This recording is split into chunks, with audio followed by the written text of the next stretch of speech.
Here we have an example of one of our light switches. You have a button here, the upper left corner, and in here the upper right corner, at the bottom left corner and the bottom right corner. So if I press this one,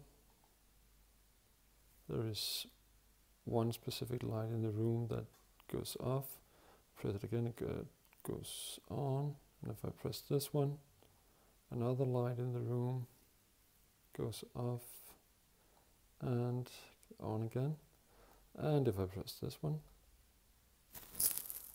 it's a different light, and this one is another light. So if I hold this one, the light will fade like that and up again. And the same happens with the other light. If I press this one, it will fade and up again.